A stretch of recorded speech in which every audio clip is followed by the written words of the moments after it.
Hello friends, welcome to গল্পের রামধনু। আমি সন্দীপা চলে এসেছি নতুন গল্প নিয়ে। গল্প এবং গল্প পাঠ যদি ভালো লাগে তাহলে চ্যানেলটি সাবস্ক্রাইব করে পাশে থাকার অনুরোধ রইল এবং লাইক শেয়ার কমেন্ট করে আমাকে উৎসাহিত করতে ভুলবেন না। তাহলে শুরু করা যাক আজকের গল্প, সুনীল গঙ্গোপাধ্যায়ের লেখা উদাসী রাজকুমার। আজ পড়ছি প্রথম পর্ব। উত্তর পাঞ্চাল রাজ্যের রাজধানী অহিচ্ছত্রপুরে এক মধ্যরাত্রে এক দারুণ বিপদ এসে হানা দিল। বাইরের কোনো শত্রুর আক্রমণের চেয়েও এই বিপদ আরও সাংঘাতিক। রাজ্যের সাধারণ প্রজা থেকে শুরু করে সৈন্য সামন্তরাও ছোটাছুটি করতে লাগলো প্রাণ ভয়ে। চতুর্দিকে মহা কোলাহল। এই রাজ্যের রাজা এক বিশালাকায় পুরুষ, যেমন লম্বা তেমন চওড়া।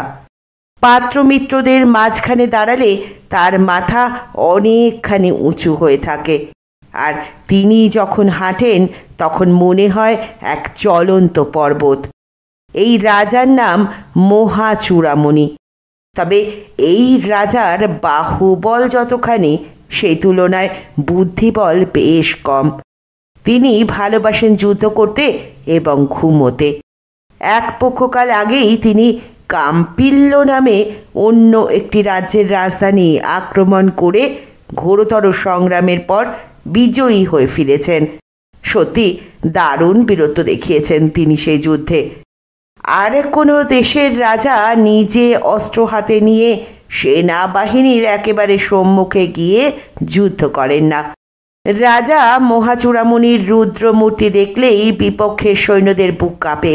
তারা অস্ত্র ফেলে দিয়ে পালায়। যুদ্ধ জয় করে দর্পের সঙ্গে ফিরে এসেছেন মহাচূড়ামণি। এখন তার ঘুমোবার সময়। টানা 1 মাস তিনি ঘুমোবেন। দিনে একবার জাগেন শুধু খাওয়ার জন্য। গোটা একটা হরিণের মাংস তিনি একাই শেষ করে দিতে পারেন। তার সঙ্গে অন্যান্য অনেক খাদ্য তো আছেই। একদিন খেতে খেতেই তিনি ঘুমিয়ে পড়েন। তার ঘুম একেবারে কুম্ভকর্ণের মতন। আজ এই বিপদের রাতেও কিছুতেই রাজার ঘুম ভাঙানো যাচ্ছে না। এই রকম ঘুমের সময় রাজপ্রাসাদ ছেড়ে রাজা মহাচূড়ামণি উদ্যানের মধ্যে অন্য একটি বাড়িতে থাকেন। রাজপ্রাসাদে অনেক মানুষজন, অসংখ্য দাসদাসী। তাদের চলাফেরা ও কথাবার্তায় রাজার ঘুমের ব্যাঘাত হয়। তাই তিনি 1 মাস এখানে একা কাটাবেন বলে স্থির করেছেন। মন্ত্রী, সেনাপতি ও অমাত্যরা সকলে মিলে একসঙ্গে ডাকাডাকি করেও ঘুম ভাঙাতে পারছে না রাজার। রাজার স্বর্ণময় খাটটি প্রায় সারা ঘর জোড়া। তিনি হাত পা ছড়িয়ে চিত হয়ে শুয়ে আছেন। তার নাসিকা গর্জন মেঘের ডাকের মতন। তার বিশাল ভুঁড়িটি নিঃশ্বাসের সঙ্গে সঙ্গে উঠছে আর নামছে। রাজার গায়ে ঠেলা দিয়ে জাগাবার চেষ্টা করার সাহস কারো নেই। রাজঅঙ্গ যে কেউ স্পর্শ করতে পারে না। তাছাড়া রাজার শিওরের কাছে রাখা আছে তার খাপশুদ্ধ তরবারি। কাঁচা ঘুম ভাঙালে রাজা মহাক্রুদ্ধ হয়ে উঠবেন। চোখের সামনে যাকে প্রথম দেখবেন তার কোনো কথা না শুনেই হয়তো তার মুন্ডুটা কেটে ফেলবেন ঘচাত করে। একমাত্র উপায় মহারানীকে ডেকে আনা। এ রাজ্যে সবাই জেনে গেছে মহাশক্তিমান রাজা মহাচূড়ামণি এ পৃথিবীতে শুধুমাত্র ভয় পান রানী তলতা দেবীকে। রানী তলতা দেবী তীক্ষ্ণ বুদ্ধিমতী রমণী। তার কাছে রাজা পদে পদে বুদ্ধিতে হেরে যান। রাজকার্য অধিকাংশই চলে রানীর পরামর্শে। অনেক সময় বিচার সভায় রাজা কোনো লোককে ভুল করে শাস্তি দিতে গেলে রানী এসে বাধা দেন। রানীর কাছে সুবিচার পেয়ে অনেকেই ধন্য ধন্য করে তার নামে। এদেশের সাধারণ মানুষ রাজাকে যমের মতো ভয় পায় বটে, কিন্তু তারা ভালোবাসে রানী তলতা দেবীকে। রাজাকে জাগাবার জন্য এই উদ্যান ভবনে রানীকে নিয়ে আসার জন্য দৌবারিকরা ছুটে গেল। কিন্তু বিপদ ক্রমেই কাছে এগিয়ে আসছে। যত দেরি হবে ততই সর্বনাশ। মস্ত বড় রাজপ্রাসাদের কোন কক্ষে রানী আছেন তা খুঁজে বার করে তাকে সংবাদ দিতে দিতেই অনেক সময় পেরিয়ে যাবে। রানী এসে পৌঁছানো পর্যন্ত অপেক্ষা না করেই রাজার শিয়রের কাছে এগিয়ে গেলেন রাজপুরোহিত চম্বী। রাজপুরোহিত চম্বীর ফর্সা ছিপছিপে চেহারা, তার মুখখানা চকচকে, কখনো দাড়ি গোঁফ গজায়নি, মাথা চুলও পাতলা, তার নাকটা বাজ পাখির ঠোঁটের মতন, চোখ দুটি হীরের মতন উজ্জ্বল। মন্ত্রী সেনাপতিরাও রাজপুরোহিতকে বিশেষ মান্য করে। এর আগে আর কখনো রাজাকে এমনভাবে ঘুম থেকে জাগাতে হয়নি। রাজার ভয়ঙ্কর মেজাজের কথা সবাই জানে। দরজার কাছে দাঁড়ানো রাজপুরুষেরা দারুণ উৎকণ্ঠার সঙ্গে তাকিয়ে রইলেন। রাজপুরোহিত চম্বী প্রথমে চক্ষু বুজে একটা মন্ত্র পাঠ করলেন, তারপর তার ডান হাতখানি রাখলেন রাজার বুকের ওপর। সঙ্গে সঙ্গে রাজা চোখ মেলে তাকালেন। এত ডাকাডাকিতেও তার ঘুম ভাঙেনি। অন্যের সামান্য ছোঁয়াতেই জেগে উঠলেন তিনি। এত বড় শরীর নিয়েও রাজা মহাচূড়ামণি চোখের নিমেষে উঠে বসলেন। ডান হাতে থাবা দিয়ে চম্বীর টুটি চেপে ধরে বজ্রের মতন গর্জন করে উঠলেন, কে কে রে তুই? দরজার কাছে রাজপুরুষেরা হাহাকার করে উঠলেন। মন্ত্রী দারুক বললেন, মহারাজ মহারাজ ক্রোধ সংবরণ করুন, উনি রাজপুরোহিত। মহারাজ শুনুন। ততক্ষণে রাজা মহাচূড়ামণি চম্বীকে আছাড় মারার জন্য এক হাতেই শূন্যে তুলে ফেলেছেন। চম্বী কিন্তু ভয় পাননি। তিনি সেই অবস্থাতেই বললেন, মহারাজ আমি নিজের মৃত্যুর জন্য চিন্তা করি না, কিন্তু আমাকে মারলে আপনার ব্রাহ্মণ হত্যার পাপ হবে। আমাকে নামিয়ে দিন, আমার কথা শুনুন। রাজা মহাচূড়ামণির ঘুমের ঘোর এতক্ষণে কাটল। তিনি চম্বীকে মাটিতে নামিয়ে দিলেন। তারপর তাড়াতাড়ি তার পায়ের ধুলো নিয়ে অস্ফুট গলায় বললেন, রাজপুরোহিত, এত রাত্রে আপনি আমার কক্ষে এসেছেন কেন? চম্বী কিছু বলার আগেই অন্যরা একসঙ্গে কথা বলে উঠল। কারো কথাই ঠিকমতো বোঝা গেল না। রাজা রক্তচক্ষে দরজার দিকে তাকাতেই সবাই চুপ হয়ে গেল। চম্বী তখন বললেন, মহারাজ দারুণ বিপদ, আগুন। রাজা মহাচূড়ামণি ভুরু কুঁচকে বললেন, আগুন? তার জন্য আমাকে জাগাতে হবে কেন? জল ঢেলে দিন। চম্বী বললেন, হে মহারাজ, এ যে সে আগুন নয়, অতি সাংঘাতিক। রাজা মহাচূড়ামণি বললেন, বেশি আগুন তো বেশি করে জল ঢালার ব্যবস্থা করুন। প্রজাদের সেই কাজে লাগিয়ে দিতে পারেননি? এত সামান্য কারণে অসময়ে আমার ঘুম ভাঙানো উচিত হয়নি। চম্বী বললেন, হে মহারাজ, আমাদের সকলের অনুরোধ আপনি একবার বাইরে আসুন। আপনি নিজে চোখে দেখলে বিপদের গুরুত্বটা ঠিক অনুধাবন করতে পারবেন। রাজা দেখলেন অন্য সকলেও মিনতিপূর্ণ চোখে হাত জোর করে আছে। রাজা একবার নিজের বিছানার দিকে তাকিয়ে দীর্ঘশ্বাস ফেললেন। তার শরীর খুব ঘুম চাইছে, কিছুতেই বিছানা ছেড়ে যেতে ইচ্ছে করছে না। আগুনের কথাটা তার মাথায় ঠিক ঢোকেনি। তার ধারণা হলো আবার তাকে যুদ্ধে যেতে হবে। তিনি হুঙ্কার দিয়ে উঠলেন, পাদুকা। স্বর্ণময় খাটের নিচেই রাজার জুতো জোড়া রাখা আছে, কিন্তু রাজা মহাচূড়ামণি নিজে তো আর খাটের নিচে মাথা ঝুঁকিয়ে সে জুতো টেনে আনবেন না। নিজে জুতো পায়েও দেবেন না, একজন ভৃত্য পরিয়ে দেবে। কে এখন জুতো পরাবে? দরজার কাছে এত বড় বড় সব রাজকর্মচারীরা রয়েছেন যে কোনো ভৃত্যই তাদের কাছাকাছি থাকতে সাহস পায় না। জুতো পরাবার দায়িত্ব রাজার নিজস্ব ভৃত্য সুসীমের, কিন্তু তাকে দেখতে পাওয়া যাচ্ছে না কোথাও। অন্য সকলেই বিপদের চিন্তায় অধীর, অকারণে দেরি হয়ে যাচ্ছে। সকলেই তাকিয়ে আছেন জুতো জোড়ার দিকে। রাজপুরোহিত ছম্বি চামড়ার জুতোয় হাত দিতে পারেন না। মন্ত্রী দারুকও ব্রাহ্মণ। অনেকে মিলে সুসীমের নাম ধরে ডাকাডাকি করছেন, তবু তার সাড়া পাওয়া যাচ্ছে না। তখন সেনাপতি চম্পক এগিয়ে এসে খাটের নিচ থেকে জুতো জোড়া টেনে এনে বললেন, মহারাজ, পাদুকা পরিধান করুন। রাজা মহাচূড়ামণি সেই মণিমাণিক্য খচিত নাগরা পরার জন্য পা এগিয়ে দিলেন। সেনাপতি চম্পক দৈত্যের পায়ের মতন সেই পা দুখানি নিজের বক্ষে ধারণ করে অতি সাবধানে জুতো পরিয়ে দিলেন। রাজা মহাচূড়ামণি অট্টহাস্য করে উঠে বললেন, বাহ সেনাপতি, তুমি তো বেশ যত্ন করে পাদুকা পরাতে পারো তো। কার কাছে শিখলে? চম্পক বললেন, কারো কাছে শিখিনি মহারাজ, তবে বিপদের সময় মানুষকে সবকিছুই করতে হয়। প্রতিটি মুহূর্ত এখন মূল্যবান। রাজা মহাচূড়ামণি আবার হাসি মুখে বললেন, বাহ বেশ, আজ থেকে তুমি আর সেনাপতি রইলে না। যে সেনাপতি বিপদের সময় অস্ত্র ধারণ না করে অন্যের পাদুকা ধারণ করে, সে সেনাপতির যুদ্ধ করা মানায় না। তরুণ সেনাপতি চম্পক নিদারুণ বিস্ময়ের সঙ্গে বলে উঠলেন, মহারাজ, এ বিপদ সেরকম নয়। তাকে বাধা দিয়ে মুখের হাসি মুছে ফেলে রাজা ধমক দিয়ে বললেন, চুপ, আর কোনো কথা নয়। আজ থেকে সুসীমের বদলে তুমি আমার পাদুকা পরাবার কাজে নিযুক্ত হলে। রাজার এই অদ্ভুত আদেশের প্রতিবাদ করার সাহস পেল না কেউ। রাজপুরোহিত ছম্বি বললেন, মহারাজ, শীঘ্র একবার অলিন্দে চলুন।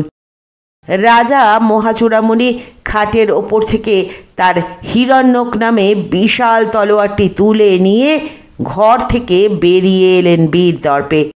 এই দ্বিতল গৃহটির সামনে এবং পিছনে দুটি বেশ বড় গোল অলিন্দ। সামনের অলিন্দটাতে দাঁড়িয়ে রাজা অনেক সময় প্রজাদের দর্শন দেন। বড় বড় যুদ্ধ ছাড়া অন্যান্য রাজকার্যের ভার রাজা তার মন্ত্রী এবং মহারানীর ওপরেই দিয়ে রেখেছেন। তিনি রাজদরবারেও বিশেষ যান না। এখন রাজা মহাচূড়ামণি সামনের অলিন্দের দিকে এগিয়ে যেতেই ছম্বি বললেন, মহারাজ, ওই দিকে নয়, পিছনের দিকে চলুন। রাজা আবার অবাক হলেন। পিছনের অলিন্দে দাঁড়ালে শুধু উদ্যানের শোভা দেখা যায়। রাজার বাগানে অনেক রকম ফুল ও ফলের গাছ, আর রয়েছে একটি চতুষ্কোণ দিঘি। তার জল স্ফটিকের মতন স্বচ্ছ। এই দিঘিতে শুধু মহারাজ আর মহারানী তলতা দেবী এবং দুই রাজকুমার ছাড়া আর কারো স্নানের অধিকার নেই।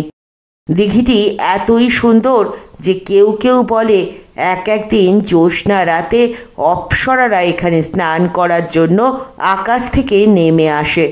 অপ্সরাদের ওপর তো রাজার কোনো হুকুম খাটে না। রাজা মহাচূড়ামণি জিজ্ঞেস করলেন, কেন? পিছন দিকে কেন?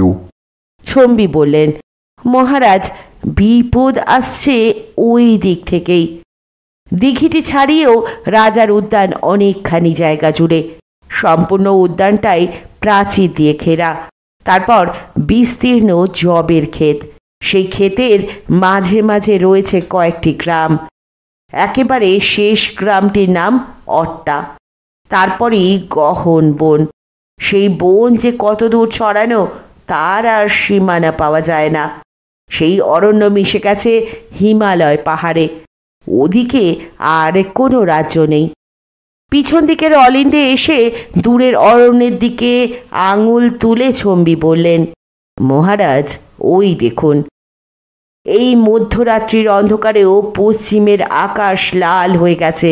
অরণ্যের মাথার ওপর লকলকে আগুনের শিখা যেন জিভ দিয়ে চেটে নিচ্ছে আকাশের কালো রং। দূরের গ্রামগুলি থেকে অস্পষ্টভাবে ভেসে আসছে মানুষের আর্তচিৎকার। গৃহপালিত এবং বন্য পশুরা প্রাণ ভয়ে ডাকতে ডাকতে ছোটাছুটি করছে। রাজা মহাচূড়ামণি বললেন, জঙ্গলে আগুন লেগেছে? ছম্বি বললেন, হ্যাঁ মহারাজ, আগুন, ভয়ঙ্কর আগুন। রাজা মহাচূড়ামণি বললেন, এই আগুন নিভিয়ে ফেলার ব্যবস্থা করতে পারেননি? গ্রামগুলো যে ধ্বংস হয়ে যাবে। প্রজারা না পারে আমার সৈন্যদের তো বলতে পারতেন পুকুর নদী থেকে জল তুলে তুলে ওই আগুনের সঙ্গে লড়াই করতে। এর জন্য আমাকে জাগাতে হবে কেন? চম্বি বললেন, মহারাজ, এখনো বুঝতে পারছেন না? এ যে সে আগুন নয়, দাবানল। এই দাবানল নেভানোর সাধ্য কারও নেই। এতক্ষণে মহারাজ মহাচূড়ামণি যেন বিপদের গুরুত্ব বুঝলেন। তার মুখে ভয়ের ছায়া পড়ল। তিনি অস্ফুটভাবে বললেন, দাবানল? দাবানল? চম্বি এবার অশুভ ইঙ্গিতের সঙ্গে বললেন, মহারাজ, আপনার বাল্যকালের কথা মনে নেই? রাজা মহাচূড়ামণি সবেগে ঘুরে দাঁড়িয়ে বললেন, হ্যাঁ, মনে আছে। এখন কি হবে? আমার অত সাধের উদ্যান, রাজপ্রাসাদ ছারখার হয়ে যাবে। মন্ত্রী দারুক এবার এগিয়ে এসে বললেন, মহারাজ, রাজপ্রাসাদ তো যাবেই, রাজধানীও বাঁচবে না। এখন আপনার প্রাণ রক্ষা করাই আমাদের প্রধান কর্তব্য। সেই জন্যই অসময়ে আপনাকে জাগিয়েছি। রাজা মহাচূড়ামণি একটুক্ষণের জন্য অভিভূতর মতন চুপ করে রইলেন। অনেক দিন আগে মহাচূড়ামণির পিতার আমলে এই রকম দাবানল রাজধানী পর্যন্ত ধেয়ে এসেছিল। সেবারেও কিছুই প্রায় রক্ষা করা যায়নি। মহাচূড়ামণির পিতা কৌস্তবমণি প্রজাদের আদেশ দিয়েছিলেন জল দিয়ে সেই আগুনের সঙ্গে সংগ্রাম করতে। তাতে অনেক প্রজা পুড়ে মরে। আগুনের লেলিহান শিখা এই রাজধানী ধ্বংস করে শেষ পর্যন্ত থেমেছিল উত্তরের গঙ্গা নদীর ধারে গিয়ে। কৌস্তবমণি তার রানী এবং পুত্রকন্যাদের নিয়ে রাজধানী ছেড়ে পলায়ন করেছিলেন। পথেই মহারানীকে মৃত্যুবরণ করতে হয়। সেই ভয়াবহ স্মৃতি মনে পড়ে যেতেই রাজা মহাচূড়ামণি কেঁপে উঠলেন। তিনি বললেন, তাহলে আর কোনো আশা নেই। এই রাজধানী ছেড়ে উত্তরের দিকে পলায়ন করতে হবে। মন্ত্রী, আমার রথ সাজাতে বলো। আমি মহারানীর কাছে যাচ্ছি। প্রজাদেরও বলো নগর ছেড়ে যেতে। সর্বত্র ঢোল দিয়ে দাও। রাজার এই আদেশ শোনার আগেই দলে দলে প্রজা ঘর বাড়ি ছেড়ে ছুটে পালাতে শুরু করেছে। কেউ কেউ জিনিসপত্রের মায়া ত্যাগ করে চলে যেতে পারছে না। অন্যরা টানাটানি করছে তাদের হাত ধরে। কেউ কেউ সোনা দানার সঙ্গে সঙ্গে তাদের বাসনপত্র, জামা কাপড়, এমনকি বিছানা পর্যন্ত বেঁধে ছেড়ে বিরাট পুটুলি ঘাড়ে করে ছুটতে গিয়ে হুমড়ি খেয়ে পড়ছে। এদিকে রাজপ্রাসাদেও হুলুস্থুল বেঁধে গেছে। দাসদাসীরাও টের পেয়ে গেছে দাবানলের কথা। সবাই জানে এই দাবানল একবার ধেয়ে এলে আর কোনো মতেই রাজধানী বাঁচানো যাবে না। সবাই পালাবার জন্য ব্যস্ত। মহারানী তলতা দেবী তার দুই পুত্রকে নিয়ে ঘুমিয়েছিলেন। এত গোলমালে তারও ঘুম ভেঙে গেছে। তিনি বিশেষ চঞ্চল হলেন না। তিনি অন্য রাজ্যের রাজকুমারী, এখানে রানী হয়ে এসেছেন। তিনি আগের বারের দাবানলে সাংঘাতিক বিধ্বংসী রূপ দেখেননি। তিনি যেন বুঝতেই পারছেন না অত দূরের আগুনকে এত ভয় পাওয়ার কি আছে। দাসদাসীদের ভয়ার্ত আবেদন শুনে তিনি স্বয়ং প্রাসাদের ছাদে উঠে দেখলেন পশ্চিমের আকাশ। ভোরে সূর্য উদয়ের সময়ও যেন আকাশ এমন রক্তবর্ণ ধারণ করে না। আগুন এখনো বেশ দূরে আছে, তবু যেন শোনা যাচ্ছে সেই আগুনের করালো হুঙ্কার। বয়স্ক দাসদাসীরা আগের বারের দাবানলের ইতিহাস শোনালেও মহারানী তলতা দেবী খুব যেন বিচলিত হলেন না। তিনি নেমে এলেন ছাদ থেকে। নিজের শয়ন ঘরের দ্বারের সামনে একবার দাঁড়ালেন। দুই রাজকুমার দৃঢ় এবং তীক্ষ্ণ নিশ্চিন্তে ঘুমিয়ে আছে। তাদের একজনের বয়স 8 বছর, অন্যজনের 3। মহারানী তলতা দেবী আদেশ করলেন রাজকুমারদের যেন জাগানো না হয়। ততক্ষণে দৌবারিকরা এসে অপেক্ষা করছে মহারানীকে মহারাজার কাছে নিয়ে যাওয়ার জন্য। মহারানী নিজে থেকেই উদ্যান প্রাসাদে যাবার জন্য উদ্যত হয়েছিলেন।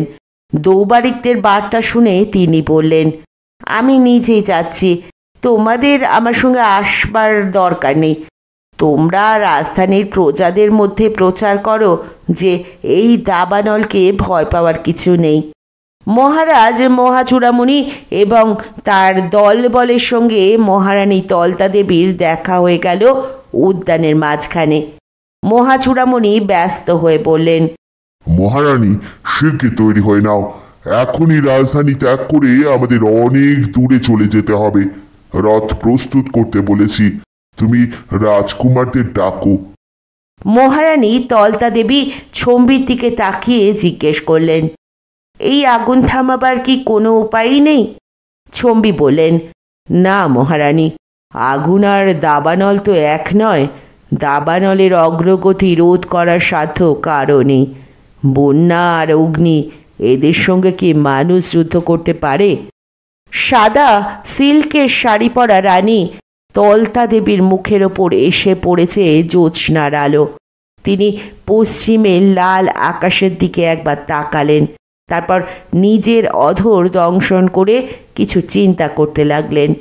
তারপর তিনি আপন মনে বললেন, এই সুন্দর উদ্যান, এই রাজপুরী, প্রজাদের ঘরবাড়ি, মন্দির, দেবালয় সব পুড়ে ছাই হয়ে যাবে। এগুলি বাঁচাবার কি কোনো উপায় সত্যিই নেই? নিশ্চয়ই আছে। মহারাজ উতলাভাবে বললেন, অগ্নিদেব ক্রুদ্ধ হয়েছেন। এখন আমাদের পলায়ন করা ছাড়া গতি নেই। তুমি জানো মহারানী, আমি কোনো যুদ্ধে ভীত হই না, কিন্তু ক্রুদ্ধ অগ্নির সঙ্গে সংগ্রাম করা যায় না। তুমি যখন মহারানী হয়ে এ রাজ্যে আসনি, তখনও একবার এই দাবানল আমাদের সর্বশান্ত করেছিল। আর দেরি করো না, রাজকুমারদের তৈরি করে নাও। মহারানী জিজ্ঞেস করলেন, আগেরবার ওই দাবানল অরণ্য থেকে রাজধানীতে পৌঁছতে কতটা সময় লেগেছিল? মহারাজ তাকালেন ছম্বির দিকে। ছম্বি বললেন, সেবারে অরণ্যে দাবানল শুরু হয়েছিল সন্ধ্যার সময়। আমার স্পষ্ট মনে আছে, কয়েক দণ্ডের মধ্যে আগুন হু হু করে এগিয়ে আসে। মধ্যরাত্রির এই রকম সময়ে আগুন এসে রাজধানী অহিচ্ছত্রপুর গ্রাস করেছিল, কিছুই রক্ষা পায়নি। মহারানী বললেন, অর্থাৎ আজকের আগুন এখন যেখানে রয়েছে সেখান থেকে এই প্রাসাদ পর্যন্ত পৌঁছতে আরও অন্তত 2 ঘন্টা লাগবে। রাজপুরোহিত মাথা নেড়ে সম্মতি জানিয়ে বললেন, তা হতে পারে, বাতাসের বেগ তেমন প্রবল না। আরও অন্তত 3 ঘন্টা সময় পাওয়া যাবে মনে হয়। এর মধ্যেই নগর একেবারে জনশূন্য করে দিতে হবে। মহারানী, আমি মনে করি মহারাজ আর আপনি রাজকুমারদের নিয়ে আগে আগে চলে যান। গঙ্গা পার হয়ে কোনো নিরাপদ স্থানে অবস্থান করুন। আপনাদের জীবনই সবচেয়ে মূল্যবান। মন্ত্রীও কিছু বলতে যাচ্ছিলেন। মহারানী ডান হাত উঁচু করে তাকে থামিয়ে দিলেন। তারপর রাজা ও রাজপুরোহিতের দিকে চেয়ে বললেন, আমাকে কিছুটা সময় দিন। এখনই প্রজাদের বাড়ি ঘর ছেড়ে পালাবার দরকার নেই। আমি আগে চেষ্টা করে দেখি ও আগুন থামাতে পারি কিনা। মহারাজ মহাবিস্ময়ের সঙ্গে বললেন, তুমি আগুন থামাবে? মহারানী বিনা দ্বিধায় উত্তর দিলেন, হ্যাঁ। অন্য কেউ এরকম কথা বললে তাকে মনে করা হতো পাগল, অতি মূর্খ কিংবা উন্মাদ ছাড়া কি কেউ দাবানল থামাবার কথা ভাবতে পারে? কিন্তু ইনি মহারানী তলতা দেবী, এর বুদ্ধির কথা সবাই জানেন। এমন বিপদের মধ্যে ইনি কিছুতেই বাজে কথা বলবেন না। ছম্বি তবু বললেন, হে মহারানী, আপনি কি করে এই আগুনের বিরুদ্ধে লড়াই করবেন? এখন প্রখর গ্রীষ্ম, অধিকাংশ নদী নালা আর পুকুরই শুকিয়ে গেছে, কোথাও প্রায় জল নেই। জল থাকলেও বিশেষ সুবিধে হতো না। এখন সব কিছুই শুকনো বলে আগুন আরও বেশি তেজে এগিয়ে আসছে। মহারানী তলতা দেবী বললেন, আপনারা এখানে অপেক্ষা করুন, প্রজাদের শান্ত থাকতে বলুন। আগে থেকেই হুড়োহুড়ি করে তারা অনেক জিনিসপত্র নষ্ট করবে কেন? আমার সঙ্গে মাত্র 10 জন অশ্বারোহী দিন, আমি তাদের নিয়ে আগুনের দিকে এগিয়ে যাব। তাদের সঙ্গে থাকবে জ্বলন্ত মশাল। মহারাজ মহাচূড়ামণির ভুরু দুখানি কপাল ছাড়িয়ে যাবার উপক্রম। মুখখানা হাঁ হয়ে গেছে। কোনো ক্রমে বললেন, মশাল? মহারানী বললেন, হ্যাঁ, আমার সঙ্গে লোকেদের হাতে শুধু মশাল থাকলেই চলবে, আর কোনো অস্ত্রশস্ত্র দরকার নেই। মহারাজ বললেন, তুমি আগুন নিয়ে আগুনের সঙ্গে সংগ্রাম করতে যাবে? মহারানী এবার সামান্য হেসে বললেন, শুধু অস্ত্রবল কিংবা গায়ের জোরেই সব সংগ্রামে জয়ী হওয়া যায় না। অগ্নিদেবতার সঙ্গে যুদ্ধ করবে মানুষের বুদ্ধি। রানী তলতা দেবী ঘোড়া চড়া শিখেছিলেন খুব ছোটবেলা থেকেই। তিনি তীরধনুক, তলোয়ার, বর্ষা প্রভৃতি অস্ত্র চালনাও শিখেছেন। তার বিয়ের আগে তার পিতার রাজ্যে তিনি পোশাক পরতেন ছেলেদের মতন। রাজবাড়ির অন্যান্য ছেলেদের সঙ্গে তিনি একজন গুরুর কাছে সব রকম শিক্ষা গ্রহণ করেছেন। তার কারণ তলতা দেবীর পিতা ভল্লদেবের কোনো পুত্র সন্তান ছিল না। রাজা রানীর ছিল ওই একটি মাত্র কন্যা। সুতরাং ভল্লদেব ঠিক করেছিলেন তার মৃত্যুর পরে তার মেয়েই সিংহাসনে বসবে। 15 বছর বয়স পর্যন্ত তলতা দেবী জানতেন যে ভবিষ্যতে তাকেই পিতার রাজ্য চালাতে হবে। তিনি এই কাজের জন্য নিজেকে যোগ্য করে তুলছিলেন। কিন্তু এই সময় হঠাৎ তার একটা ভাই জন্মালো। অমনি বদলে গেল সব কিছু। রাজা রানীর কাছ থেকে তলতা দেবী যতখানি আদর পেতেন তার অনেকখানি চলে গেল নতুন শিশুটির দিকে। শুধু তাই নয়, রাজা আদেশ দিলেন তলতা দেবীকে ছেলেদের পোশাক ছেড়ে মেয়েদের পোশাক পরতে হবে। তিনি আর রাজপুরীর বাইরে যেতে পারবেন না। সব দেশেই কন্যা সন্তানের চেয়ে পুত্র সন্তানের কদর বেশি। রাজ্য চালাবার সব রকম যোগ্যতা অর্জন করেছিলেন তলতা দেবী। তবু একটি পুত্র সন্তান জন্মানো মাত্রই ঘোষণা করে দেওয়া হলো যে সেই হবে সিংহাসনের উত্তরাধিকারী। সেই সময় খুব দুঃখ আর অভিমান হয়েছিল তলতা দেবীর। তাকে তার ছোট ভাইয়ের কাছেও যেতে দেওয়া হতো না। রাজা ভল্লদেবের সন্দেহ হয়েছিল তলতা দেবী হয়তো ছোট ভাইটিকে মেরে ফেলে আবার সিংহাসন দাবি করবেন। তাই তিনি খুব তাড়াতাড়ি রাজকন্যার বিয়ের ব্যবস্থা করলেন। ছোট ভাইটি জন্মাবার 6 মাসের মধ্যে তলতা দেবীর বিয়ে হয়ে গেল অহিচ্ছত্রপুরের রাজা মহাচূড়ামণির সঙ্গে। তলতা দেবীর সেই ছোট ভাইটিও কিন্তু শেষ পর্যন্ত রাজত্ব করতে পারেনি। কুমার যশস্করের যখন মাত্র 5 বছর বয়স, তখন একটা দুর্ঘটনা ঘটে গেল। জন্ম থেকেই যশস্বর বেশ দুর্বল আর রুগ্ন। অত্যাধিক আদর যত্নে রেখে তাকে আরও দুর্বল করে তোলা হচ্ছিল। 5 বছর বয়সে পৌঁছে একদিন সে রাজপ্রাসাদের সিঁড়ি দিয়ে নামতে গিয়ে গড়িয়ে পড়ে গেল হঠাৎ। তাতে গুরুতর চোট লাগলো তার মাথায়। রাজবৈদ্যরা হাজার চেষ্টা করেও সেই শিশুটিকে বাঁচাতে পারল না। 3 দিন পরেই সেই হতভাগ্য রাজকুমার প্রাণ হারালো। সেই শোকে রাজা ভল্লদেবও আর বেশি দিন বাঁচলেন না। 4 মাসের মধ্যে তিনিও ইহলোক ছেড়ে চলে গেলেন। তখন সেই রাজ্যে দেখা দিল দারুণ বিশৃঙ্খলা। মন্ত্রী সেনাপতি সিংহাসন দখল করার জন্য লড়াই শুরু করলেন। সেই সব সংবাদ তলতা দেবীর কানে আসায় তিনি বিচলিত হয়ে উঠলেন। তার প্ররোচনায় তার স্বামী মহাচূড়ামণি আক্রমণ করলেন শ্বশুরের রাজ্য। সেখানকার অরাজকতার সুযোগ নিয়ে মহাচূড়ামণি অল্পদিনেই যুদ্ধে জয়ী হলেন। সেই রাজ্যটি জুড়ে গেল উত্তর পাঞ্চাল রাজ্যের সঙ্গে। তলতা দেবী তার পিতৃরাজ্য ফিরে পেলেন বটে, কিন্তু সিংহাসনে বসার অধিকার তার স্বামীর। রানী হয়ে এসে তলতা দেবী কিন্তু শুধু রাজপ্রাসাদের অন্দরমহলে আবদ্ধ থাকেননি। রাজধানী অহিচ্ছত্রপুরের সর্বত্র তিনি রথে চড়ে ঘোরেন, প্রজাদের খোঁজ খবর নেন। ঘোড়া চড়ার অভ্যাসটিও তিনি রেখেছিলেন। কখনো কখনো তিনি রথের বদলে ঘোড়া ছুটিয়েও দূর দূর জায়গায় যান। রাজার সঙ্গে শিকার করতে গিয়ে তিনি নিজেও তীর ছোড়েন। একবার রাজার সঙ্গে বাজি রেখে তিনি রাজার আগেই নিজের তীরে একটি বন্য শূকর বধ করেছিলেন। রাজধানী অহিচ্ছত্রপুরের দিকে যখন ভয়ঙ্কর দাবানল ধেয়ে আসছে, তখন সেই দাবানল নেভানোর প্রতিজ্ঞা নিয়ে রানী তলতা দেবী একটি সাদা রঙের ঘোড়ায় চড়ে বসলেন।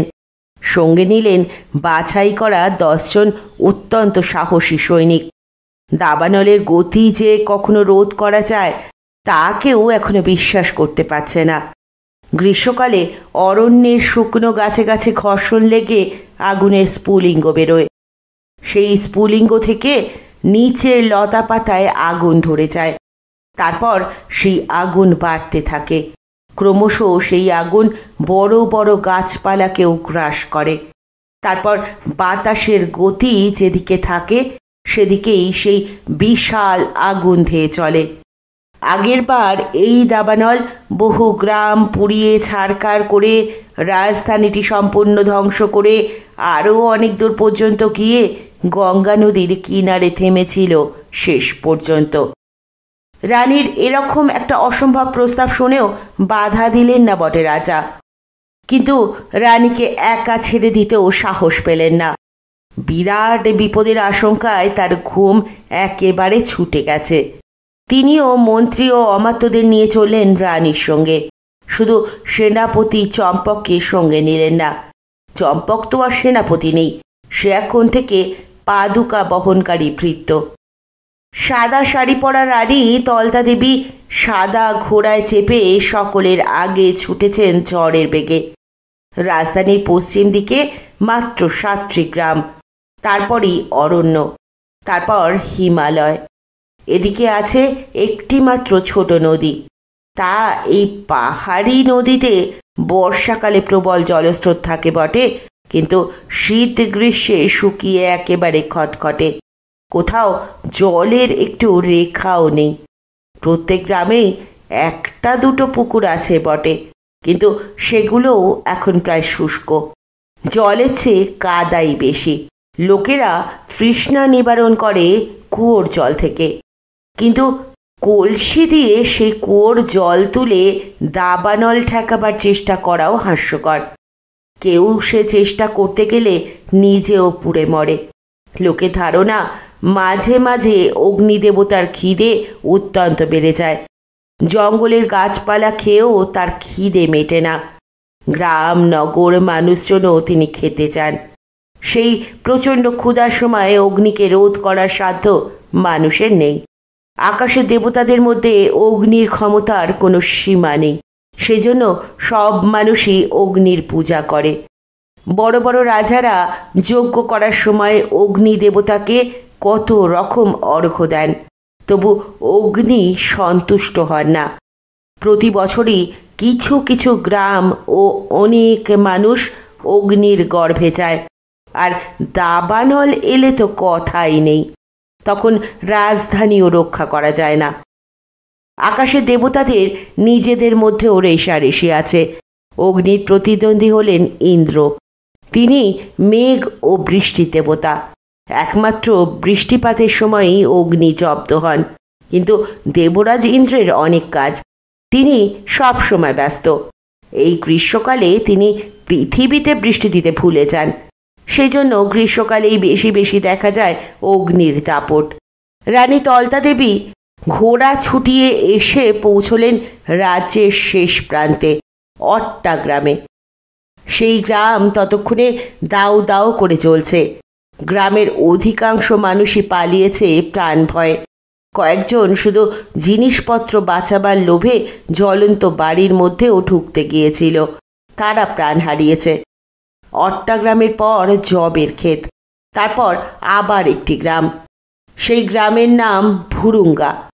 সেখানকার মানুষজনের মধ্যে একদল চিৎকার করে কান্নাকাটি করছে, আর একদল মাটিতে হাঁটু গেড়ে আকাশের দিকে চেয়ে চেয়ে বলছে, হে ইন্দ্র, রক্ষা করো, রক্ষা করো, বৃষ্টি দাও। অট্টা গ্রাম থেকে যারা চলে এসেছে তারা বলছে, এখন আর প্রার্থনা করে কোনো লাভ হবে না, পালাও পালাও। আমরাও ইন্দ্র দেবতাকে অনেক ডেকেছি। জঙ্গলে যখন প্রথম আগুন লাগে তখন থেকেই ডাকছি, কিন্তু ইন্দ্র দেবতা এখন আকাশে নেই। পালাও, নইলে সবাইকে মরতে হবে। তবু ভুরুঙ্গা গ্রামের মানুষ পালাতে চাইছে না। এদের খেতে এখন ফসল পেকেছে, সব নষ্ট হয়ে যাবে, বাড়িঘরও ধ্বংস হবে। এরপর পালিয়ে গিয়েও তারা খাবে কি? সাত করে বানানো বাড়ি, নিজের হাতে লাগানো গাছপালা ফেলে দিয়ে কেউ চলে যেতে পারে? রানী তলতা দেবী এবং রাজা মহাচূড়ামণিকে দলবল সমেত আসতে দেখে প্রজারা যেন খানিকটা ভরসা পেল। এর আগের বারের মহাবিপদের সময় রাজারা এদিকে মোটেই আসেননি। রাজপরিবার আগেই পলায়ন করেছিলেন রাজধানী ছেড়ে। এবারে আগুনের এমন বিধ্বংসী লীলা দেখেও রাজা রানী এবং মন্ত্রীরা এখানে এসেছেন দেখে প্রজারা মনে করল নিশ্চয়ই তাহলে গ্রাম রক্ষা করার কোনো উপায় হবে। সকলে একসঙ্গে চিৎকার করে বলতে লাগলো, মহারাজ বাঁচান, বাঁচান। সেই আর্তবিলাপ শুনে রাজা মহাচূড়ামণি আরও অসহায় বোধ করলেন। প্রজাদের তিনি কি বলে সান্ত্বনা দেবেন? তিনি তলতা দেবীকে প্রশ্ন করলেন, রানী, তুমি কি করে এই জলপ্রপাতের মতন দাবানলকে আটকাবে? এ যেন স্বয়ং মহাকাল, এর হাত থেকে কোনো ক্রমে নিস্তার নেই। রানী দূরের আগুনের দিকে চেয়ে চুপ করে রইলেন। অট্টাগ্রাম পুড়ছে, সেই আগুনের আভা এসে পড়েছে তার মুখে। রাজপুরোহিত ছবি রাজার মুখের দিকে এমনভাবে তাকালেন যে তাতেই বোঝা গেল রানীর ওপর তার কোনো ভরসা নেই। রানীর কথায় বিশ্বাস করে এখানে আসাটাই খুব ভুল হয়েছে, শুধু শুধু সময় নষ্ট। এতক্ষণে রাজধানী থেকে মূল্যবান জিনিসপত্র সব সরিয়ে ফেলা যেত। স্বয়ং রাজা তার প্রজাদের কোনো সান্ত্বনা দিতে পারছেন না দেখে রাজপুরোহিত চম্বি নিজেই দায়িত্ব নিয়ে নিলেন। তিনি দুহাত তুলে প্রজাদের বললেন, তোমরা ইন্দ্রের বন্দনা করো, আকুলভাবে তাকে ডাকো। দেবতার দয়া ছাড়া উদ্ধার পাবার আর কোনো উপায় নেই। তোমাদের গ্রাম্য ভাষায় প্রার্থনা করলে হবে না, আমি সংস্কৃত মন্ত্র উচ্চারণ করছি, তোমরা আমার সঙ্গে সঙ্গে বলো। রাজা মহাচূড়ামণি নিজেও হাত জোর করে পুরোহিতের পাশে দাঁড়ালেন। রানী তলতা দেবী ঘোড়া ছুটিয়ে একবার গেলেন জবের ক্ষেত পেরিয়ে অট্টাগ্রামের কাছাকাছি। সে গ্রামের প্রায় সবটাই এর মধ্যে ভস্মীভূত হয়েছে। এখন সামনের খেজুর গাছ ও অন্যান্য বড় গাছের একটি বাগান পোড়াচ্ছে। তলতা দেবী আগুনের বেগ এবং বাতাসের গতি পর্যবেক্ষণ করলেন একটুক্ষণ, তারপর দ্রুত ফিরে এলেন ভুরুঙ্গা গ্রামে। ঘোড়া থেকে নেমে তিনি পুরোহিত ছম্বিকে বললেন, ইন্দ্রদেবতার কাছে প্রার্থনা করার অবশ্য প্রয়োজন আছে, ইন্দ্রের দয়া ছাড়া বৃষ্টি হবে না, কিন্তু আপনি অনুগ্রহ করে প্রজাদের নিয়ে এই গ্রামটি ছেড়ে একটু দূরে চলে যান। সকলকে আগে বলুন যার যার ঘর বাড়ি থেকে অতি প্রয়োজনীয় জিনিসগুলো সরিয়ে নিতে। প্রার্থনার মাঝখানে ব্যাঘাত ঘটায় একটু বিরক্ত হলেন চম্বি। তিনি এদিককার আকাশে মেঘ দেখেছেন। যদি দৈবাৎ ইন্দ্র বন্দনার সময় বৃষ্টি নাবে তাহলে প্রজারা তার নামে জয়ধ্বনি দেবে। তিনি বললেন, মহারানী, প্রজাদের এই গ্রাম তো ছাড়তেই হবে, তার আগে পূজা প্রার্থনা সেরে নেওয়া যাক দ্রুত, আমার আর বেশি সময় লাগবে না। রানী তলতা দেবী বললেন, আপনার দ্রুত প্রার্থনা সারার দরকার নেই, অনেকক্ষণ ধরেই প্রার্থনা করাবেন সকলকে দিয়ে। আমি শুধু অনুরোধ করছি আপনি সকলকে নিয়ে এই গ্রাম ছেড়ে পরের প্রান্তরটিতে গিয়ে বসুন। এই গ্রামটি আমার এক্ষুনি খালি অবস্থায় চাই। ছম্বি রাজার দিকে তাকাতেই রাজা বললেন, মহারানী যেমন বলছেন সেই মতন ব্যবস্থা করুন।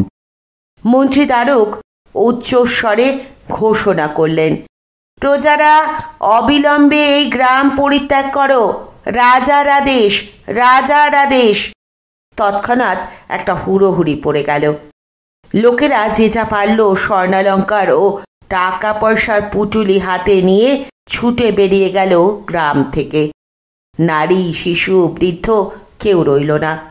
এবারে সেই জনশূন্য গ্রামের এক প্রান্তে এসে রানী তার মশালধারী সৈন্যদের বললেন, তোমরা প্রত্যেক ঘরে ঘরে আগুন ধরিয়ে দাও, একটুও যেন বাদ না থাকে।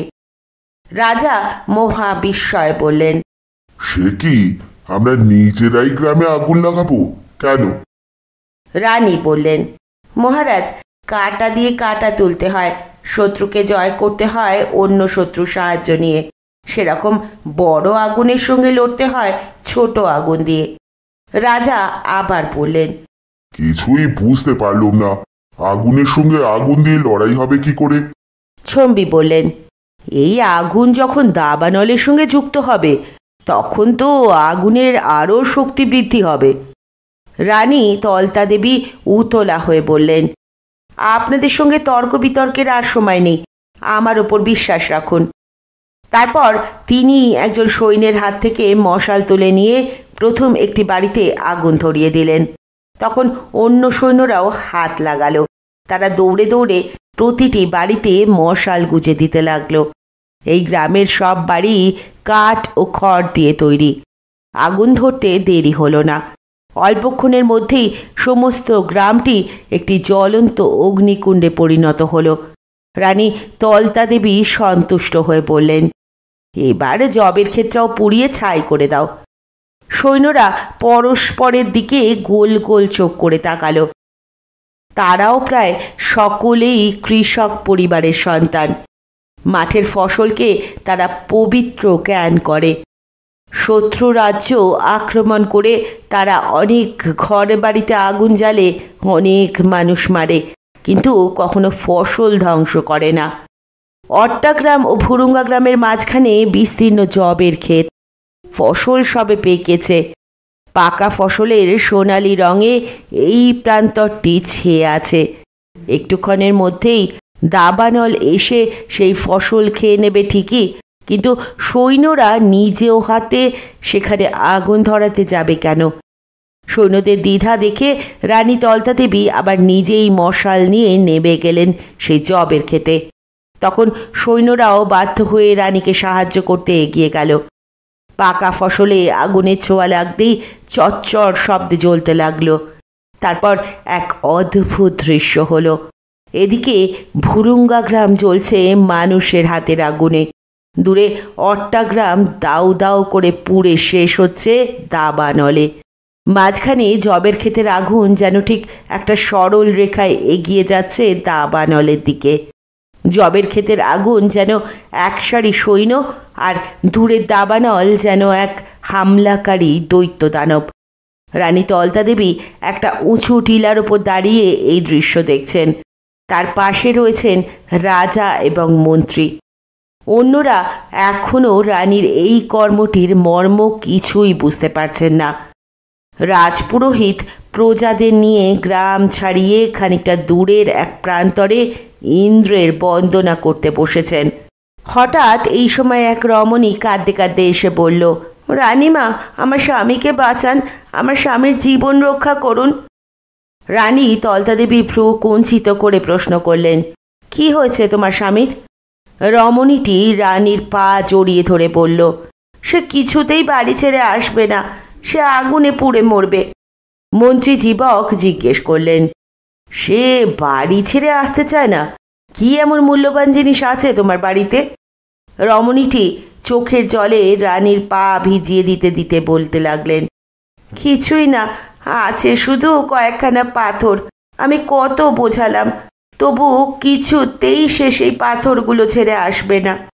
মন্ত্রী জীবক বললেন, পাগল, ঠিক আছে, তুমি ওঠো, আমি সৈন্যদের বলছি জোর করে তাকে ধরে নিয়ে আসবে। তুমি যাও, বাড়িটা চিনিয়ে দাও। রমণীটি এবার অশ্রুমাখা মুখখানি তুলে বলল, তাতে কোনো লাভ হবে না। আমার প্রতিবেশীরা তাকে জোর করে সরাবার চেষ্টা করেছিল, কিন্তু তার হাতে একটা ধারালো কুঠার আছে। সে বলছে কেউ তাকে ধরতে গেলেই সে নিজের গলায় কোপ মারবে। পাথরগুলো ছেড়ে সে কিছুতেই যাবে না।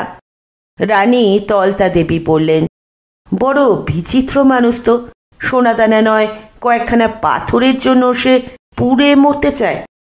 রমণীটি বলল, মহারানী, হ্যাঁ, একমাত্র আপনি দয়া করতে পারেন, আপনি আমার স্বামীর জীবন দান করুন। রানী অবাক হয়ে বললেন, আমি কি করে দয়া করব? তুমিই তো বললে কেউ ধরতে গেলে সে কুঠার দিয়ে আত্মঘাতী হবে। রমণীটি আস্তে আস্তে বলল, সে বলেছে একমাত্র মহারানী নিজে এসে বললে সে গৃহত্যাগ করতে পারে। এ কথা শোনা মাত্র রাজা ক্রোধে চক্ষু রক্তবর্ণ করে তলোয়ারে হাত দিলেন। মহারানীর নাম উচ্চারণ করতে পারে এমন বেয়াদবকে তিনি এই মুহূর্তে পৃথিবী থেকে সরিয়ে দিতে চান। তিনি একজন সৈন্যকে সেরকম আদেশ দিতে যাচ্ছিলেন। তার আগেই তলতা দেবী বললেন, লোকটি সম্পর্কে আমার কৌতূহল হচ্ছে, একবার দেখে আসতে ক্ষতি কি? রানী তত্তর করে নেমে এলেন টিলা থেকে। সঙ্গে এলো 4 জন সৈনিক। রমণীটি রানীকে পথ দেখিয়ে নিয়ে চলল। তার বাড়ি বেশি দূর নয়। তার কাঠের বাড়িটা অগ্নিদগ্ধ হয়ে ভেঙে ভেঙে পড়ছে। সামনে ছোট বাগানটিতে বিরাট একখানা পাথরের চায়ের সামনে দাঁড়িয়ে আছে একজন বলিষ্ঠকায় মানুষ। তার সারা মুখে দাড়ি, মাথায় বাবরি চুল। একটা কুঠার দিয়ে সে এক মনে পাথরটি কেটে চলেছে। রানী তলতা দেবী কাছে এসে দেখলেন সেখানে আরও অনেকগুলি খণ্ড পাথর পড়ে আছে। সেগুলোই ঠিক পাথর নয়, পাথরের মূর্তি। যে বড় চাইটি ওই লোকটি কাটছে তাতেও ফুটে উঠছে একটি মুখের আদল। রানী তলতা দেবী ধমকের সুরে বললেন, ওহে, তুমি রাজার আদেশ শোনোনি যে সবাইকেই এই গ্রাম ছেড়ে যেতে হবে? কেন বিলম্ব করছো? লোকটি তলতা দেবীকে দেখে মুখ ফিরিয়ে এক গাল হাসল। তারপর কুঠারটি ফেলে হাত জোর করে বলল, দণ্ডবোধ হই মহারানী, অধীনের নাম জয়পাল। আমি পাথর কেটে মূর্তি বানাই। বহু পরিশ্রম করে এই মূর্তিগুলি বানিয়েছি। আমি চলে গেলে এগুলো আগুনের শিখায় বিকৃত হয়ে যাবে। তাও না হয় হোক, কিন্তু এই যে মূর্তিটি আমি শুরু করেছি এটা সম্পূর্ণ না করে যায় কি করে? রানী বললেন, তুমি তো ভারী মূর্খ দেখছি। তোমার জীবনের চেয়েও এই পাথরগুলোর দাম বেশি। জয়পাল বলল, দামের প্রশ্ন নেই, আমি এসব মূর্তি বিক্রয় করি না। কিন্তু একজন শিল্পী যদি কোনো কাজ শুরু করে শেষ করতে না পারে তাহলে তার বেঁচে থেকে লাভ কি? রানী বললেন, এখন কথা বলার সময় নেই। তুমি আমাকে আসতে বলেছিলে কেন? জয়পাল আবার হেসে বলল, আমার মনস্কামনা পূর্ণ হয়েছে। মহারানী, এই বড় পাথরটি দেখে চিনতে পারেন? একটু দেখুন তো ভালো করে। রানী এবার লক্ষ্য করলেন সেই বড় পাথরের চাইটিতে ফুটে উঠছে তারই মুখের রেখা। অসমাপ্ত হলেও চেনা যায়। জয়পাল বলল, কিছুদিন আগে রাজধানীর পথে আপনাকে দেখেছিলাম। তারপর এই মূর্তিটি গড়ে আপনাকে উপহার দেব ভেবেছিলাম। এর মধ্যেই এসে পড়ল আগুন। এই মূর্তি সম্পূর্ণ করে আপনাকে দেখাতে না পারলে আমার জীবনটাই ব্যর্থ হয়ে যেত। রানী তলতা দেবী অধীর হয়ে পড়লেন, তোমাকে আমার রাজপ্রাসাদের স্থান দেব। সেখানে তুমি যত ইচ্ছে মূর্তি করতে পারবে। এবার চলো। সৈন্যদের তিনি আদেশ দিলেন ছোট ছোট মূর্তিগুলি সঙ্গে নিয়ে যেতে। তারপর প্রায় ছুটেই আবার উঠে এলেন টিলার ওপরে। রাজা মহাচূড়ামণি চোখ বড় বড় করে বললেন, মহারানী, দেখো দেখো, কি অদ্ভুত ব্যাপার! এ যে অলৌকিক কাণ্ড। জবের ক্ষেতের সব ফসল এর মধ্যে পুড়ে ছাই হয়ে গেছে। নিভে গেছে সেই আগুন। এখন সেখান থেকে শুধু ধোঁয়া বেরোচ্ছে। ওদিকের দাবানল অট্টগ্রামটিকে গ্রাস করে কাছাকাছি সব বাগান ভস্ম করে দিয়ে বিনষ্ট জবের ক্ষেতের সামনে এসে থমকে গেছে। দাবানলে তেজও যেন খানিকটা স্তিমিত হয়ে এসেছে। রানী তলতা দেবীর মুখে ফুটে উঠল জয়ের আনন্দ আর তৃপ্তির হাসি। তিনি আস্তে আস্তে বললেন, এর মধ্যে অলৌকিক কিছুই নেই। রাজা মহাচূড়ামণি জিজ্ঞেস করলেন, অলৌকিক কিছু নেই? তোমার আগুন দেখে দাবানল ভয় পেল নাকি? দাবানল কেন থেমে গেল? আর তো এগিয়ে আসছে না। তলতা দেবী বললেন, মহারাজ, দাবানলের মধ্যে যে অগ্নি দেবতা থাকেন তিনি ঘর বাড়ি, গাছপালা, মানুষ, পশু এসবই খেয়ে ফেলেন বটে, কিন্তু তিনি ছাই খান না। আগুন তার উচ্ছিষ্টকে ঘৃণা করে। ছাই গাদার ওপর দিয়ে কখনো আগুন যায় না। রাজা বললেন, তাহলে এই জব ক্ষেতের ছাই আর ভুরুঙ্গা গ্রামের ছাই পার হয়ে দাবানল আর রাজধানীর দিকে যাবে না? রানী বললেন, না, এবারের মতো দাবানল শুধু একটা গ্রাম খেয়েই নিভে যাবে। রাজা মহাচূড়ামণি হঠাৎ ঘুরে দাঁড়িয়ে মন্ত্রী জীবকের চুলের মুঠি চেপে ধরে বললেন, আগুন যে ছাই খায় না, আগুন যে ছাইয়ের ওপর দিয়ে যায় না, এই সামান্য কথাটা তুমি জানতে না কেন? এটা তোমারই তো জানার কথা। পাষণ্ড, তুমি শুধু শুধু মন্ত্রী সেজে বসে আছো। যাও, আজ থেকে তুমি আর মন্ত্রী রইলে না, তোমাকে আমি নির্বাসনে পাঠাবো। রানীও হাসতে হাসতে বললেন, মহারাজ, মন্ত্রীকে ছেড়ে দিন, ওর একার কোনো দোষ নেই। আগুনের স্বভাব মেয়েরাই ভালো জানে। ছোট টিলাটি থেকে রাজা এবং রানী সদল বলে নেবে এলেন নিচে। সৈন্যরা রানী তলতা দেবীর নামে জয়ধ্বনি দিতে লাগলো। ভাস্কর জয়পাল ও আর কয়েকজন গ্রামবাসী লাফাতে লাগলো আনন্দে। ভুরুঙ্গা গ্রামের আগুনও প্রায় নিভে এসেছে। রানী তলতা দেবী রাজা মহাচূড়ামণির দিকে ফিরে বললেন, হে মহারাজ, অতি সাবধানতার জন্যই আমি ভুরুঙ্গা গ্রামেও আগুন ধরিয়েছি। মাঝখানের জবের ক্ষেত্রা পুড়তে যদি দেরি হতো তাহলে দাবানল এই পর্যন্ত দিয়ে আসতো। তার আগেই এই দিকটা ছাই করে দেওয়ার দরকার ছিল। রাজা মহাচূড়ামণি বললেন, বেশ করেছো, বেশ করেছো। দু একটা গ্রাম পড়লে কি আর আসে যায়। তোমার বুদ্ধিতে রাজধানী রক্ষা পেয়েছে, সারা রাজ্য ছাড়খাড় হয়নি। আগের বারের দাবানলে প্রজারা একেবারে সর্বশান্ত হয়ে গিয়েছিল। রানী বললেন, অট্টাগ্রাম আর ভুরুঙ্গা গ্রামের সব ঘরবাড়ি নষ্ট হয়েছে। এই দুই গ্রামের প্রজারা এখন নিরাশ্রয়। রাজকোষের টাকা দিয়ে এদের ঘরবাড়ি তৈরি করে দেওয়া উচিত। রাজা তৎক্ষণাৎ বললেন, অবশ্যই অবশ্যই। মন্ত্রী, ঘোষণা করে দাও, অট্টা আর ভুরুঙ্গার প্রজারা ঘর বাড়ি তৈরি করার জন্য রাজকোষ থেকে অর্থ পাবে। মহারানী তাদের ওপর দয়া করেছেন। একটু দূরে তুমুল গোলমাল শোনা গেল।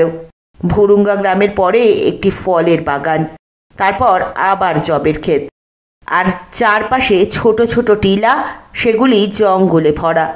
দাবানল ছুটে এলে এর কিছুই রক্ষা পেত না। এখন আগুনের তাণ্ডব থেমে গেছে। ওদিকের আর একটা টিলার ওপর আশ্রয় নিয়েছিল এই গ্রামের বেশিরভাগ মানুষ।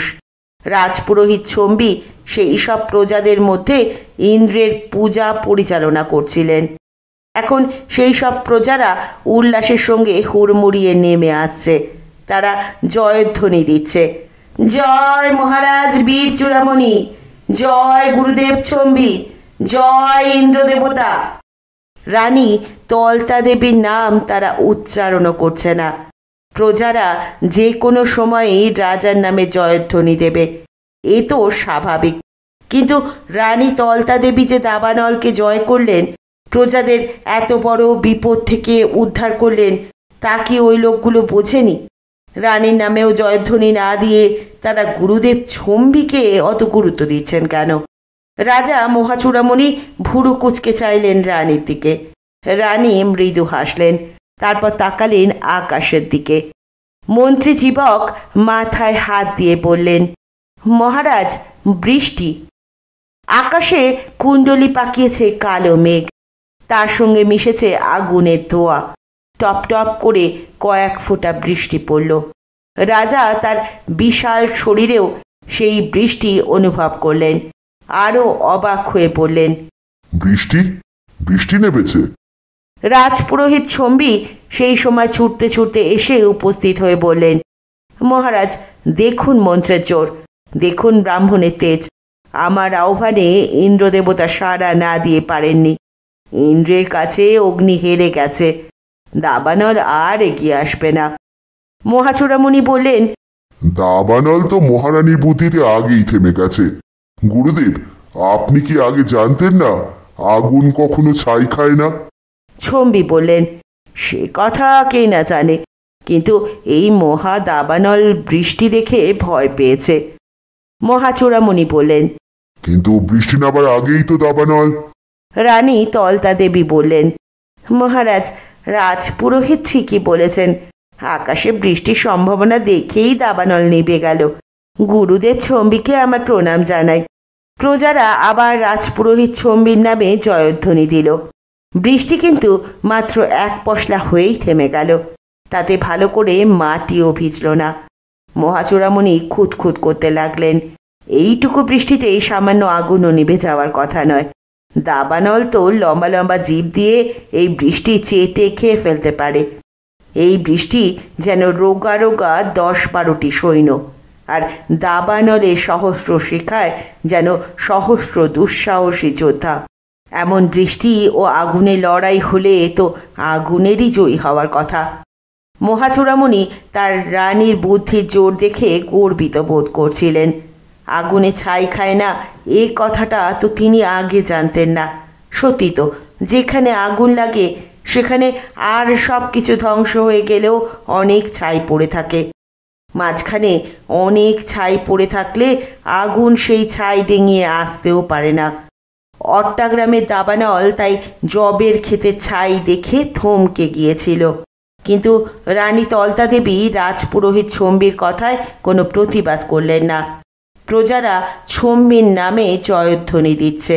রানী তলতা দেবী মৃদু মৃদু হাসছেন। মহাচূড়ামণি মন্ত্রীকে জিজ্ঞেস করলেন, জবের ক্ষেত যদি পুড়িয়ে ছাই করে দেওয়া না হতো তাহলেও এইটুকু বৃষ্টিতে কি দাবানল থামতো? মন্ত্রীর বদলে ছম্বি উত্তর দিলেন, মহারাজ, দেবরাজ ইন্দ্র শুধু একটি তীর ছুঁড়েই অগ্নিকে ভয় পাইয়ে দিয়েছেন, তাই আর যুদ্ধ করার দরকার হয়নি। এই উত্তর শুনেও রাজা খুব সন্তুষ্ট হলেন না। তবে তিনি চুপ করে রইলেন। রানী কেন নিজের কৃতিত্ব দাবি করছেন না সেটাই বুঝতে পারলেন না তিনি। সকলে মিলে সেই রাত্রেই ফিরে এলেন রাজধানীতে। দাবানলের হাত থেকে রাজধানী রক্ষা পেয়েছে বলে প্রজারা আনন্দে উৎসব করতে লাগলো সারা রাত ধরে। রাজা মহাচূড়ামণি আবার নিশ্চিন্ত মনে ঘুমোতে গেলেন। তিনি জাগলেন পরদিন প্রায় সন্ধ্যের সময়। একমাত্র খিদে পেলেই তার ঘুম ভাঙে। তার ঘুম ভাঙারও একটা বিশেষ ধরন আছে। তিনি প্রহরের পর প্রহর চিত হয়ে ঘুমন। মেঘ গর্জনের মতো তার নাক ডাকে। কয়েকজন কাজের লোক পালা করে বসে থাকে দরজার কাছে। তারা খুব মনোযোগ দিয়ে সেই নাক ডাকা শোনে। কোনো এক সময় হঠাৎ নসিকা গর্জন বন্ধ হয়ে যায়। তখন রাজা পাশ ফেরেন। সেই সময় কাজের লোকেরা বুঝতে পারে এইবার রাজা জেগে ওঠার সময় হয়েছে। পাশ ফেরা মাত্রই অবশ্য রাজা জাগেন না। তিনি কিছুক্ষণ ছটপট করতে থাকেন। একবার এপাশ আর একবার ওপাশে ফেরেন। নিজের গায়ে চাপড় মারেন। এই রকম কিছুক্ষণ চলার পর তিনি চোখ বুঝেই বলে ওঠেন, বুক শুকিয়ে গেল, জল জল। তখনই একজন দাসী রূপোর থালার ওপর রাখা সোনার একটি ঘটি ভর্তি সুগন্ধ জল নিয়ে রাজার খাটের পাশে গিয়ে দাঁড়ায়। চোখ না খুলেই রাজা হাত বাড়িয়ে সেই ঘটিটা নিয়ে ঢক ঢক করে সবটুকু জল নিঃশেষ করে ফেলেন। ততক্ষণে রাজার খাবার দাবার সব তৈরি করা শুরু হয়ে গেছে। ঘুম ভাঙলেই রাজার সাংঘাতিক খিদে পায়, অর্থাৎ খিদের জন্যই তার ঘুম ভাঙে। তখন আর তার স্নান করারও তর্স হয় না। পেট ভরে খাবার পর রাজা স্নান করতে যান। রাজা মহাচূড়ামণি এক ঘটি জল পান করার পর প্রথম চোখ মেলে তাকালেন। গবাক্ষ দিয়ে বাইরে সন্ধ্যের আকাশের দিকে তাকিয়ে রইলেন কয়েক মুহূর্ত। আকাশের আলো মিলিয়ে গেছে। পশ্চিম দিগন্তে শুধু লেগে আছে সূর্যাস্তের খানিকটা লাল আভা। বাগানের বড় বড় গাছগুলিতে পাখিরা ফিরে এসেছে নীড়ে। রাত নেবে আসার আগে তারা প্রত্যেকেই একবার গলা খুলে ডেকে নেয়। রাজা একজন দাসীকে জিজ্ঞেস করলেন, এখনো ভোর হতে কত বাকি আছে? দাসী মাথা নিচু করে বলল, মহারাজ, এখন সন্ধ্যা। রাজা এবার উঠে বসলেন। এখন সন্ধ্যা শুনেই তার খিদে যেন দ্বিগুণ বেড়ে গেল। সুসীম নামে একজন কাজের লোক সঙ্গে সঙ্গে ছুটে এলো রাজাকে পাদুকা পরাতে। রাজা নাগরা পায়ে দিয়ে খাট থেকে নেমে দাঁড়াতেই তার একটা কথা মনে পড়ল। তিনি সুসীমের দিকে তাকিয়ে বললেন, আয়, তুই কেন জুতো পরাতে এলি? আমার ভূতপূর্ব সেনাপতি চম্পক কোথায়? তাকেই তো আমি পাদুকা পরাবার কাজে নিযুক্ত করেছি। সুসীম বলল, মহারাজ, আমি কি এ কাজের অনুপযুক্ত? আপনার পাদুকায় সামান্য ধুলো পড়লে আমি জিভ দিয়ে চেটে তা পরিষ্কার করি। রাজা বললেন, তাই নাকি? তোর এত সাহস? তুই আবার জুতোয় জিভ ছোঁয়াস? কে তোকে সেই অনুমতি দিয়েছে? আজই তোর এই জিভ কেটে ফেলতে হবে। সুসীম একটুও ভয় না পেয়ে বলল, আমার জিভ কাটা গেলে মহারাজ যদি খুশি হন তবে সে তো আমার পক্ষে খুবই সৌভাগ্যের ব্যাপার। আমি এই মুহূর্তে জীব বিসর্জন দিতে রাজি আছি। তবে তবে তবে রাজা ধমক দিয়ে বললেন, আবার তবে তবে কি? সুসীম বলল, মহারাজ, আমার গল্প শুনে রাজকুমারেরা খুব খুশি হয়। মহারানীও আদেশ দিয়েছেন প্রতিদিন রাজকুমারদের 2টি করে গল্প শোনাবে। জিভ কাটা গেলে তো সেটা আর হবে না। রাজা এক মুহূর্ত চিন্তা করে বললেন, জিভ কাটা গেলে রাজকুমারদের গল্প শোনাতে পারবি না, তাই না? তবে তোর জিভ রইল। তুই এখন থেকে রাজকুমারদেরই গল্প শোনাবি আর জুতো পরাবি। কিন্তু খবরদার, রাজকুমারদের জুতোয় জিভ ঠেকাবি না কখনো। সুসীম বলল, যথা আজ্ঞা প্রভু। রাজা জিজ্ঞেস করলেন, কিন্তু চম্পক কোথায় গেল? কাল থেকে সেই আমার পাদুকা সেবা করবে। সুসীম বলল, মহারাজ, কাল রাত্রি থেকে সেনাপতিকে আর খুঁজে পাওয়া যাচ্ছে না। কেউ কেউ বলছে তিনি মনের দুঃখে বুঝি আত্মহত্যাই করে বসেছেন। রাজা মহাচূড়ামণি হুঙ্কার দিয়ে বললেন, কি? তার এত বড় সাহস? ওরে, কে আছিস? এক্ষুনি চম্পককে ধরে নিয়ে আয়। যেখান থেকে পারিস তাকে ধরে আন, জীবিত অথবা মৃত। এরপর রাজা গেলেন খাওয়ার ঘরে। মেঝেতে গালিচা পাতা, তার সামনে একটা মস্ত বড় কাঠের পরাতের ওপর একটা আস্ত হরিণের ঠ্যাং ঝলসানো। এছাড়া 10-12টি পাথরের বাটি ভর্তি দই আর চাটনি। রাজা মহাচূড়ামণি ভাত কিংবা রুটি খান না। দই ও চাটনির সঙ্গে নানা রকম মাংসই তার প্রিয় খাদ্য। হরিণের ঠ্যাংটি শেষ করার পর তিনি খেলেন 4খানা বন্য কুক্কুট ভাজা। খাওয়া শেষ করার পর তিনি পিছনের গোল অলিন্দে এসে দাঁড়িয়ে ভাবতে লাগলেন, আজ স্নান করবেন কি করবেন না। একটু পরেই তিনি স্থির করলেন, না, আজ আর দরকার নেই। মেয়েরা প্রত্যেক দিন স্নান করে বটে, কিন্তু পুরুষদের 8-10 দিন অন্তর স্নান করলেও চলে। ঠিক এখনই ঘুম আসছে না, তাহলে কি করে সময় কাটানো যায়? রাজা মহাচূড়ামণি গান বাজনা শুনতে ভালোবাসেন না, কিছু বোঝেনও না। তার সভায় একজন রাজকবি আছেন বটে, কিন্তু রাজা নিজে সভাতে প্রায়ই যান না, তাই কবিতাও শোনা হয় না। পাত্রমিত্রদের সঙ্গে বসলে সবাই মিলে তার এমন প্রশংসা ও তোষামোদ করে যে রাজার কান ঝালাপালা হয়ে যায়। রাজার একমাত্র ভালো লাগে যুদ্ধ বিগ্রহে ব্যস্ত থাকতে, কিন্তু তিনি সদ্য একটা যুদ্ধ শেষ করে এসেছেন। এখন আর শত্রুর আক্রমণের সম্ভাবনা নেই।